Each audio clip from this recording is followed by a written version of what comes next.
Who helps you get sales, streams, and develop fans?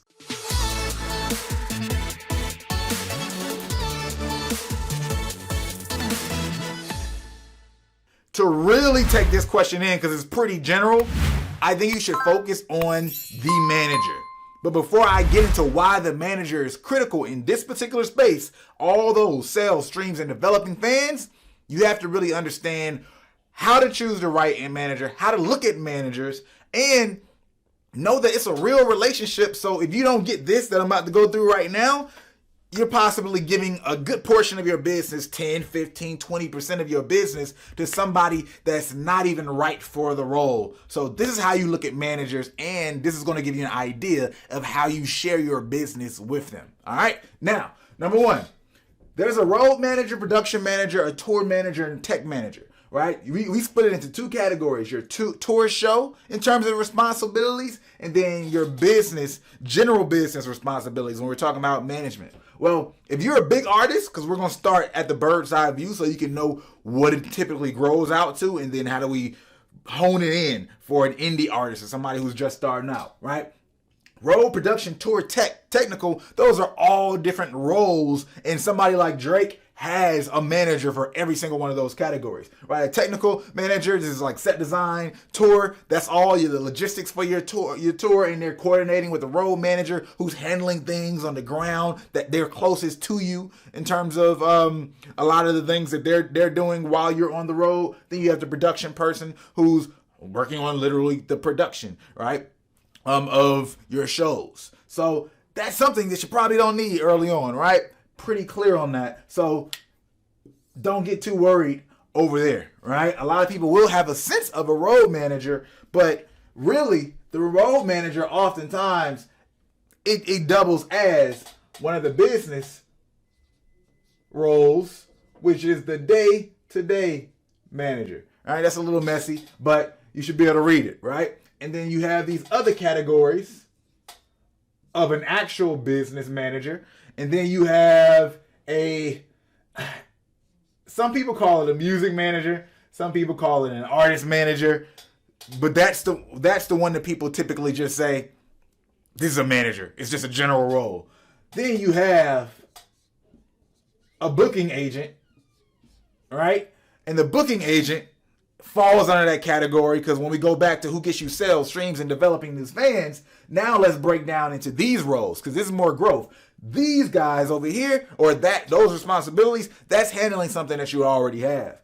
These are the people who help you grow and maintain and sustain. So let's check this out. Your day-to-day manager, this is the person who's with you all the time. Yo, wake up. A lot of times people look at it as a babysitter, right? Yo, wake up, or yo, we got this appointment here, handling some admin work, or going to go pick something up to make sure that the studio vibe is right. You know, are there some relos in this thing, or what do we have going on? They're making sure your vibe is right, right? In many ways, I don't want to seem like I'm diluting the impact of a day-to-day manager, but it's really a glue guy. They're making sure stuff gets done on a ground level and making sure the artist is comfortable. That's who makes sure the artist is comfortable to do what they want to do or need to do, versus focusing on things outside of creating, right? Oftentimes that's how it gets looked at. Then you have the business manager. This is your money. Right? Your money, and oftentimes this person might actually be an accountant. It could be a firm that you're using, right? And you have an account manager who's your business manager. There's different ways to flip this, but I'm going to get into something really important pretty soon, right? The booking agents, obviously, right? They're the person who helps you get booked, right? Because there's agencies who specialize in that as a business, right? But everything comes down to the music and artist manager in terms of how people view it. All of these different roles and responsibilities, people usually just look at as the music artist manager, right? This is my manager. Oh, they should do all these things. I'm expecting all these things. And that's not necessarily fair to a manager. And this is where a lot of disconnect comes from, right? So here's what you got to understand. Number one, your music manager, your actual manager, right, should not be doing business manager responsibilities, right?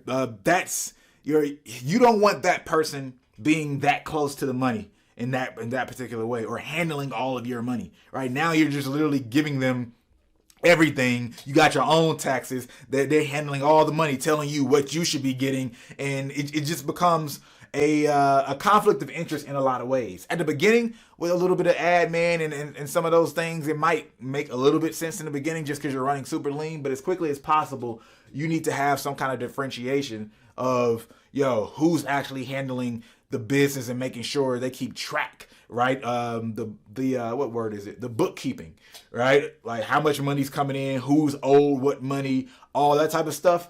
That should be a business manager, not a music manager. All right. Now, with that being said, again, the music manager gets a lot of flack because artists are expecting all these things from this guy. And starting early on, the hustlers, they will be all these things. It just is what it is. However, this is what things need to actually look like long term, because this is where people mess up. Now, with the music manager, the regular manager, a lot of those guys, they're day-to-day managers.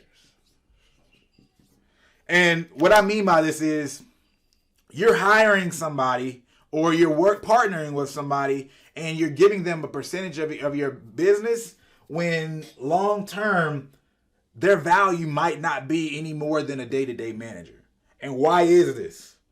Well, if they're just starting out, they might not have the connections. And when you get to a certain level, right, in terms of connections, the actual skill set to know how to close deals, find sponsors, where do certain things go down, and even what's the timeline to make sure certain things happen within, it ends up becoming, now we just have a general manager term, right? And that guy that you had at the beginning, well, I'll just say this is square one.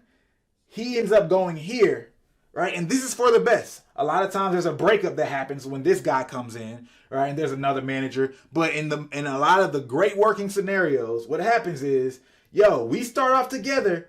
Now he's the day-to-day manager. So I shouldn't be giving this guy who doesn't have experience 20% of my business, 15% of my business, right? We're growing and we're getting into this career together. You're helping me, right? But at the end of the day, I'm going to have to start splitting with other people. And I need to make sure that money is there. Because in a great relationship, this guy, in a lot of ways, begins to mentor that person in some ways, right? So the day-to-day manager will cut his teeth being the road manager, getting all this idea of how the business actually works because they're with you all the time and they're going through the business with you. And a lot of these managers started here. But when you're trying to rise in the game and you don't want to take forever, you can't rely on this one person. You just can't. All right. You oftentimes need to find, okay, what's another situation, a greater situation where they'll be able to help me elevate. All right. It just is what it is because this person's going to know how to do certain things with labels. This person's already going to have brand connections, industry connections, just all types of knowledge and even a sense of system that they work within. So that's one thing in terms of why you need to not be so easy to give out how much whatever your percentages is. Here's a bonus manager because today, traditionally this didn't work, right? But a bonus manager is your marketer. A lot of times people didn't, but before people didn't look at marketers even as having a role. But once they just thought the manager, right? The manager was doing more sales back in the day because I'm making a relationship with the labels. I'm making relationships with all these people directly. Once the internet happened, once indies started to have a lot more of their own platforms that became in control, marketing became more of a serious thing on a level that was beyond, hey, what marketing can the label do for me, right? Now, you can go to a marketing agency and possibly have some kind of management agreement because a lot of these management companies are essentially just marketers and know how to move online and digitally. So if you could find a really good digital marketer, that's a good person to start off with as your manager as well. Right? If you're the whole day to day and you just learn cutting your teeth because you go on the road or on the you're doing tours and things like that, that's still great, right? But one of the fastest ways for those of you who are managers or want to be managers to get your value is to learn marketing, digital marketing as fast as possible, and then bring that value to that artist. In that way, artists, that's what you want to find, right? Still, when we get to upper level, there are people who hustle and learn fast, and they're able to grow into this role, but it's very rare because everybody needs some level of insights that you can't get unless you start connecting with these people. So they might find some mentors that are the big time managers and they have that type of experience to guide them along the way, or you are going to have to find a direct person to actually be a part of your business. They're a manager, and still, even that marketer is going to have to fall not maybe into a day-to-day type role, but some type of role that allows them to continue to work for you, but they're going to need to get some learnings from that other manager guy. Now, this is another thing, though. A lot of times, just like any relationship, people get into relationships and have completely different expectations of how they should work out. You saw me list those roles before. All right? Now, all those roles are very real things. Like 6 skills, he said, who helps you get sales, right? Who helps me get streams, who helps me develop fans. And if you're expecting the wrong thing from the wrong person, then you're going to be unhappy. They're probably going to be unhappy. You have some managers who are really good at this marketing thing. You have some managers who are really good at moving and shaking and, like just making stuff happen from a sense of finding you connections and getting you in certain rooms, but they're not good at any kind of digital marketing, right? They don't really understand anything else, right? And then you have a lot of those day-to-day managers who will ride for you and do whatever, but they just don't have the business capacity or the insight to really help you grow from your business side of your career or from your fan base side of your career. So with that being said, you have to be clear on that, and you have to push consistently to make the manager be clear on that and what they want to do. Because there's managers, right, who don't like sales, right? And if you don't like sales as a manager, then at this end of the day, then you probably shouldn't have but so much connection in terms of the manager who has a percentage. If I'm getting a percentage, you should only get so much of a percentage as a manager if you're not willing to bring in sales for an artist. That's just the reality of the situation, right? But that's cool. Or you are able to really grow them from a marketing standpoint and bring in that fan base, right? So if you can't be tied to any of those results, then how do I justify paying you, right, a percentage, right, which is more of a commission-based agreement? Maybe it should be something more fixed, and I pay you the same type of deal. We hear percentages like from a traditional business rate, but we don't have to stick to those rules. You can hire somebody just like a regular job and they have a salary. There are plenty of people, all right, who run entire like $1 million, $100 million lines of business for companies, and they're making $500,000 a year, right? That's a relatively small percentage of $100 million, $300 million, but that's just a normal thing in the marketplace. Where for some reason in music, we believe that it has to be 10%. So if you make $100 million, this person makes $10 million. That doesn't have to be. There's plenty of people who are working a regular job who are working and controlling larger than that, right, and are getting paid less than $10 million. Right, that would be happy to be paid $1 million, or just be happy to pay $500,000 a year salary. And I don't buy the whole argument that I have to be inspired, right? So I need a cut of the business. Just like if I work more, I should get more. There's like in a sales company, right? Commission is a very real thing, and that's a relationship that a lot of people are used to, but there's a lot of people who don't work on that. A lot of people work their ass off at their job, right, and continue to grow it, and they're killing it, but they get paid salary, right? And they're trying to grow, and they want to get paid more over the years, right? And you do want to find new opportunities, but that also allows you to, one, keep more on the table to reinvest back in your business in other ways versus just always looking at a percentage.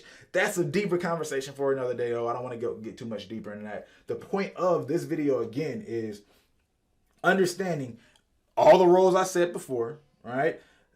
then when you have your manager, especially if you're starting off, know that this guy probably isn't going to be the guy that takes you to the promised land in most cases. If y'all starting off together and he's brand new, this guy is probably going to evolve to more of a day-to-day manager, right? If y'all are rolling successful, where he's continuing to learn and get the business. But so you can accelerate and don't mess up a lot of things, you're going to have to find another manager, all right? But if y'all can get that agreement and understanding starting off, then you can really talk about what that looks like. You can really avoid this person resenting you or feeling like, oh, so he thinks that other person's better than me, or they're switching up. The right relationships won't be ruined by that, but it always helps this to avoid that if you understand that from just ground zero. So know that, and then know that the roles of your manager actually can entail getting you sales, getting you streams, developing fans, all that stuff, right? Traditionally, it was an even deeper stake in that, but now this might look like, hey, I know how to find the right marketer. If I can't do the marketing, I know how to find the right marketing, which is a huge, huge asset for the managers who know, yo, I know how to go find this other thing and filter to find the right marketer, right? I know how to go find and anything that complements what I already do, because you have to build a team, and a manager who tries to do everything is going to end up like wasting the time. Right, it's gonna feel like you're saving money on the front end, but long term, it's not gonna really work out. It just is what it is, because this stuff takes a lot of people, right? When you get to certain levels, but even if it's not a lot of people in the sense of this massive team, it takes a lot of different skill sets, and the amount of time to do each skill set well, even for somebody who has the ability to do each of them, is just not possible.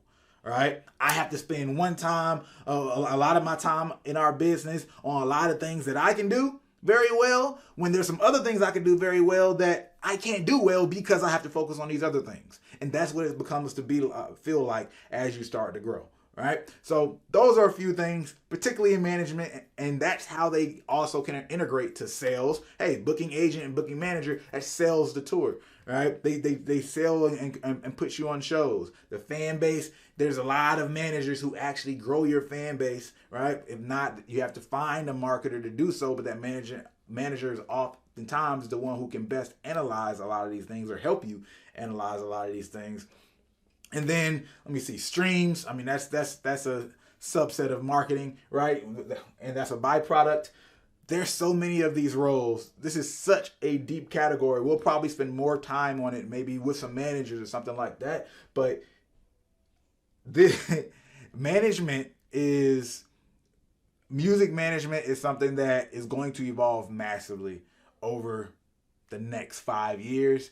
And the artists who can get ahead of the game, knowing that, yo, this is how you look at this situation, versus going by the traditional model that does not work in today's model, you'll win. You'll have a happier manager, right? Y'all will have a more fluid relationship, and you'll be able to better navigate the indie space as you grow, to then have a system that can then scale out when you actually blow up, right? But most people build systems that, you get all these situations, you leave their manager, or this artist switched up on me. They had a situation where the expectations and the system that was worked out just completely did not apply to a bigger level.